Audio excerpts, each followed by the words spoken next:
Groupe Média du Sud, bienvenue à cette édition, c'est l'heure du journal, voici les titres. La promotion 2014-2017 de la section enseignement technique pratique du centre de sauvegarde de Kandé a reçu son parchemin ce samedi 17 mars pour faciliter leur insertion socio-professionnelle. Le directeur du centre a mis à la disposition de celle-ci des machines à coudre.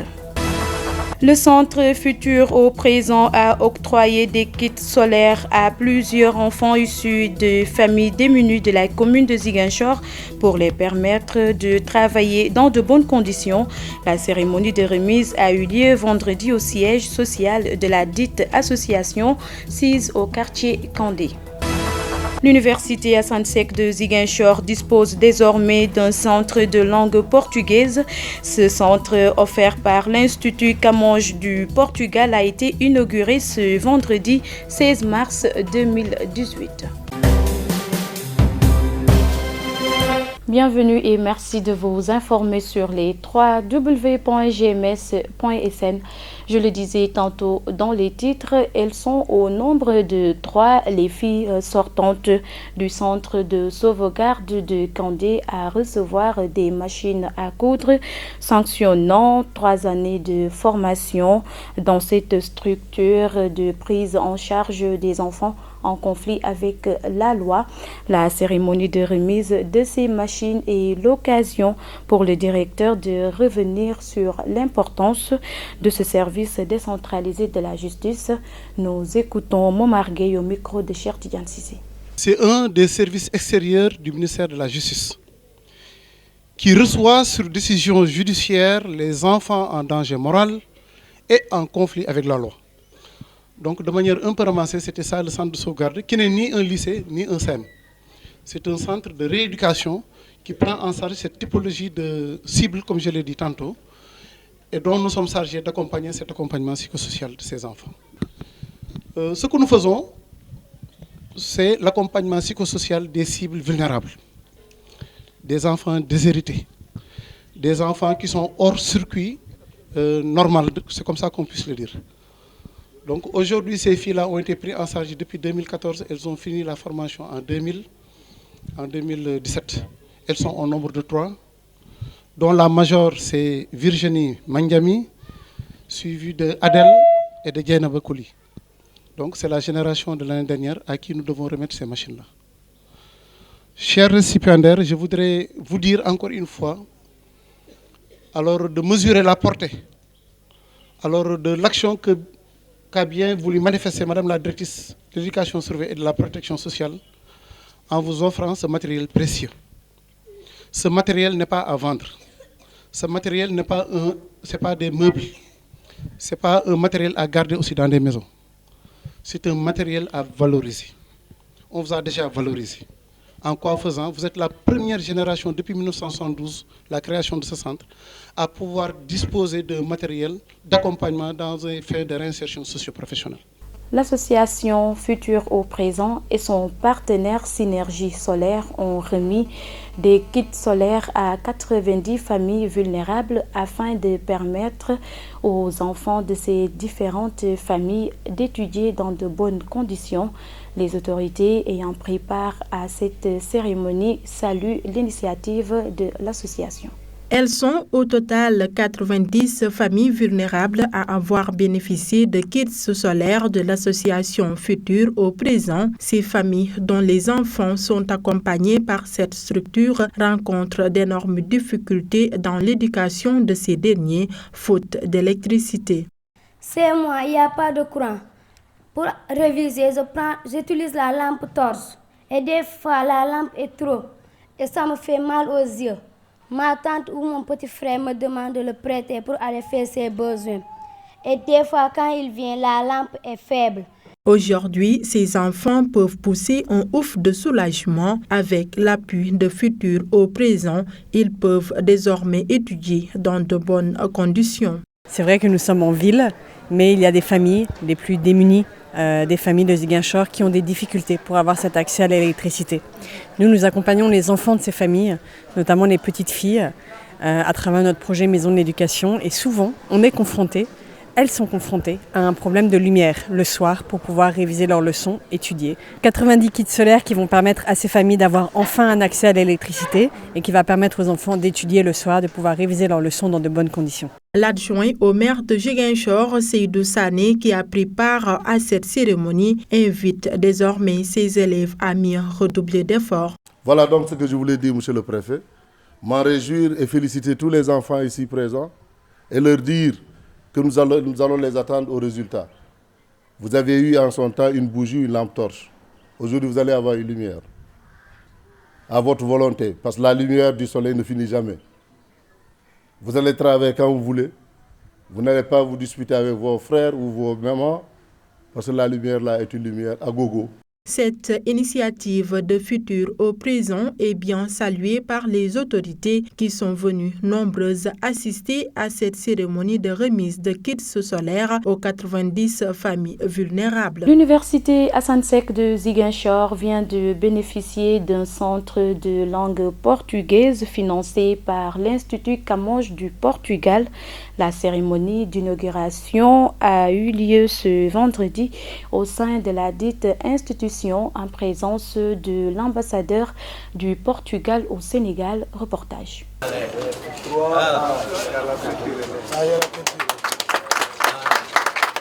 L'université Assane Seck de Ziguinchor a désormais un centre de langue portugaise, deuxième du genre après celui de l'université Cheikh Anta Diop de Dakar. Ce centre répond à la vocation de l'université, à savoir celle de mettre en exergue le caractère multiculturel de la ville de Ziguinchor.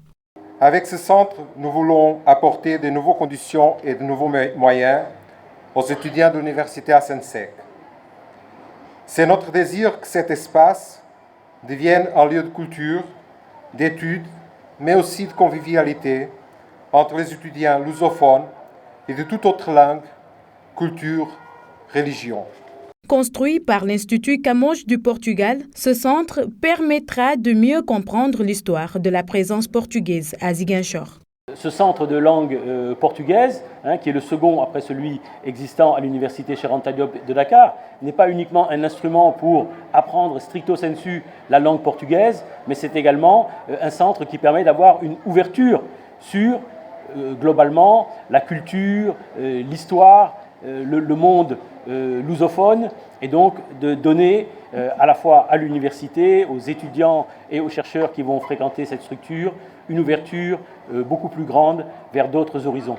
En effet, la présence portugaise à Ziguinchor remonte à 1645. Il est cependant attendu de ce centre des pistes de valorisation de ce riche patrimoine portugais.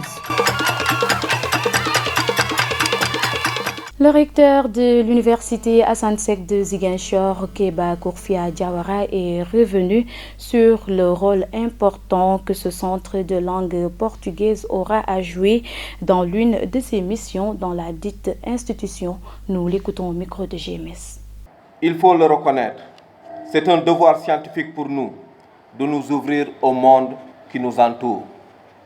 Notre université du Sud a cela de particulier, sa situation géographique, qui reste une occasion de composer directement avec nos voisins de la Gambie, de la Guinée-Conakry et surtout en Guinée-Bissau. Au-delà de ces pays limitrophes, nous accueillons d'autres étudiants du Gabon, du Bénin, du Comore, du Maroc et j'en passe. L'université Assane Seck de Ziguinchor, conscient des réalités sociales et de l'histoire commune, séculaire, entre le Sénégal et la Guinée-Bissau, une ancienne colonie portugaise, désire nouer des relations de forte coopération avec celle-ci. Ce centre de langue portugaise sera un outil pour nous, pour permettre de mieux nous comprendre, aussi une occasion unique de revisiter les liens très forts entre les deux peuples qui ont vécu des siècles durant la colonisation.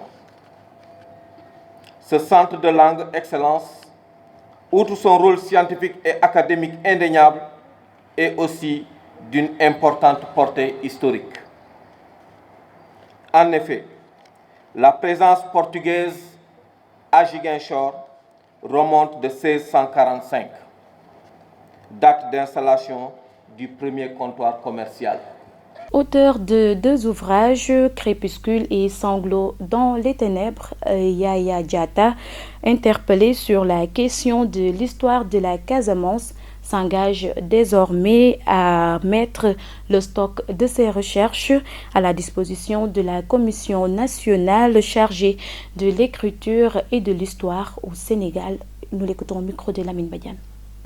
Je pense qu'il y a une commission nationale dirigée par l'éminent professeur Ibader Thiam qui est en train de travailler sur ça.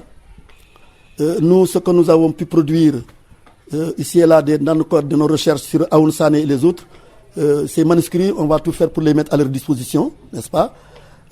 Moi, je pense que ce que je vais faire aujourd'hui, à mon âge, je me consacre actuellement à l'écriture. Après ces des œuvres, je suis en train de travailler déjà sur mon 3e livre. Si Dieu me donne encore le temps de vivre encore plus longtemps, c'est sur l'écriture que je vais travailler, sur la littérature, n'est-ce pas, pour apporter également au Sénégal, n'est-ce pas, des éléments de la culture, de la Casamance, culture très riche, parce que nous, Casamançais, malheureusement, nous n'écrivons pas, nous ne produisons pas, notre culture est tellement riche, mais si on y prend garde, tout va disparaître. Demain, nos enfants ne sauront rien de ce qui s'est passé.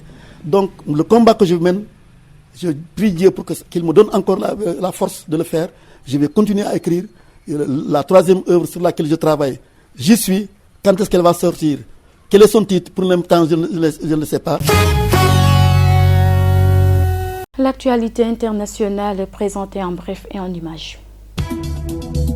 Le ministre français des Affaires étrangères s'est rendu ce vendredi au Burkina Faso et au Niger. L'objectif est d'échanger avec les membres du G5 sur les stratégies de lutte contre le terrorisme et le trafic humain. Dans la capitale nigérienne se tenait en effet une réunion de 12 États européens et africains ainsi que des représentants de l'Union européenne, de l'Union africaine et des Nations unies sur la lutte contre le trafic illicite de migrants et la traite des êtres humains. Le chef de la diplomatie française a ensuite échangé avec les ministres des pays du G5, une coalition politico-militaire antiterroriste composée du Tchad, du Mali, du Niger, de la Mauritanie et du Burkina Faso. 5 pays fortement vulnérables aux attaques terroristes, comme celle du 2 mars dernier à Ouagadougou, ayant fait officiellement près de 8 morts dans les rangs des forces armées burkinabées. L'Italie commémore la mémoire d'Aldo Moro. L'ancien Premier ministre a été assassiné il y a 40 ans par les Brigades Rouges. Le président Mattarella est venu déposer des fleurs via Fani à Rome, à l'endroit même où l'ancien dirigeant a été enlevé et ses 5 gardes du corps tués. Un mémorial à leur mémoire a été inauguré. Pour rappel, le 16 mars 1978, Aldo Moro, âgé de 62 ans, chef de la démocratie chrétienne, est enlevé à Rome par un commando des Brigades Rouges, une organisation d'extrême gauche. L'homme d'État, qui fut 5 fois chef du gouvernement, est séquestré pendant 55 jours avant d'être assassiné. Et enfin, en Russie, la Grande-Bretagne a provoqué la colère de la Russie en impliquant directement Vladimir Poutine dans l'attaque d'empoisonnement d'un ex-agent double de Kremlin, déclarant que les déclarations étaient choquantes et impardonnables. Le Premier ministre britannique des Affaires étrangères, Boris Johnson, déclarait que la querelle de son gouvernement était avec Vladimir Poutine plutôt qu'avec le peuple russe. La revue des quotidiens parue ce 17 mars 2018 nous est présentée par Mohamedou Salif Ndiaye. Bienvenue à cette revue de presse de ce samedi 17 mars 2018. 2 Sénégalais tués en 24 heures à la suite d'altercations avec les forces de l'ordre espagnoles, ainsi que la détermination de l'opposition à retourner devant le ministère de l'Intérieur pour réclamer la tête d'Aly Ngouille Ndiaye, s'offrent les manchettes des quotidiens parvenus ce matin. Un 2e Sénégalais tué en 24 heures à Madrid. C'est le titre qui barre la une de Vox Populi. Le journal rapporte que des Sénégalais tombent comme des mouches en Espagne. Ousseynou Mbaye décède de ses blessures lors de la manifestation qui a suivi la mort de Mame Mbaye Niang, révèle la publication. Toujours à propos de la bavure policière en Espagne, Enquête Quotidien affiche à sa une la grogne des Sénégalais. Nos confrères nous informent qu'Ousseynou Mbaye, originaire de Guinguinéo, a été tué par un projectile reçu à la tête. Toujours selon la publication, le Sénégal a envoyé au gouvernement espagnol une note de protestation. L'As quotidien est également revenu sur les meurtres des 2 Sénégalais en Espagne et titre « Émeute à Madrid ». Le journal nous indique que le véhicule de l'ambassadeur du Sénégal en Espagne a été saccagé par les manifestants en furie.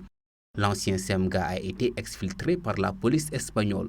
Le Sénégal proteste et convoque l'ambassadeur d'Espagne.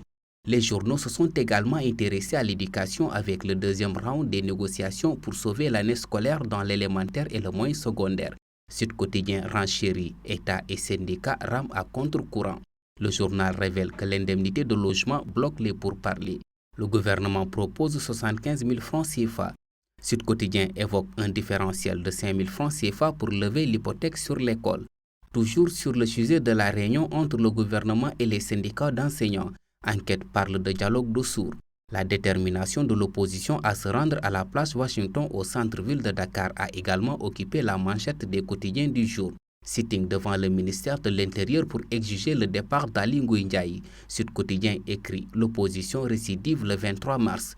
Vox Populi indique « L'opposition retourne à la place Washington vendredi prochain ». À sa première marche réprimée par les forces de l'ordre, l'AS nous rapporte que l'opposition se radicalise. En sport, Stade Quotidien s'intéresse au tirage de la quart de finale de la Ligue des Champions et note Liverpool, le pire tirage de City. Le journal nous parle également de la Ligue africaine des champions qui va opposer Génération Foot à Oraya de la Guinée. Nous terminons avec Sunulamb, le quotidien des arènes sénégalaises qui livre les batteries de mesures prises par Balla Gaye 2 pour exploser Gris Bordeaux le 31 mars prochain. C'est tout pour les parutions du jour. À vos journaux et bonne lecture. C'est tout pour cette édition. Merci de l'avoir suivi. Excellente suite des programmes sur les www.gms.sn et sur la 89.3 FM également. Au revoir.